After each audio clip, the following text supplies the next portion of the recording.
تعجب ہے اس پر جو حساب کتاب پر یقین رکھتا ہے پھر بھی مال جمع کرتا ہے۔ تعجب ہے اس پر جو موت کو سچ مانتا ہے اور پھر بھی ہنستا ہے۔ تعجب ہے اس پر جو دنیا کو پانی جاننے کے باوجود اس سے محبت کرتا ہے۔ تلوار کا زخم جسم پر آتا ہے اور زبان کا روح پر۔ جنت کے اندر رونا عجیب ہے اور دنیا میں ہوتے ہوئے ہنسنا اس سے بھی عجیب ہے۔ امیر کے 1,00,000 روپے خرچ کرنے سے فقیر کا 1 روپیہ خرچ کرنا بہتر ہے۔ جو اپنا جوتا خود گانٹ لیتا ہے، کپڑے خود دھو لیتا ہے، غلام کی عزت کرتا ہے، وہ تکبر سے عاری ہے۔ دوسروں کا بوجھ اٹھانا عابدوں کی عبادت سے بڑھ کر ہے۔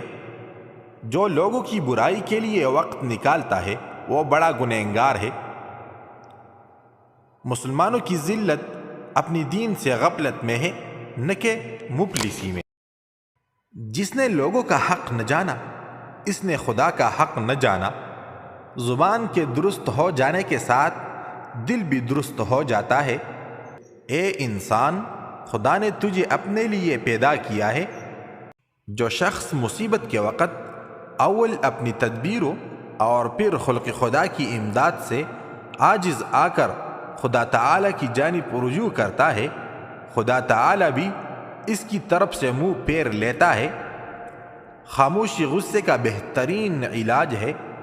بدگو 3 آدمیوں کو مجروح کرتا ہے، اول اپنے آپ کو، دوم جس کی برائی کرتا ہے، سوم جو اس کی برائی سنتا ہے۔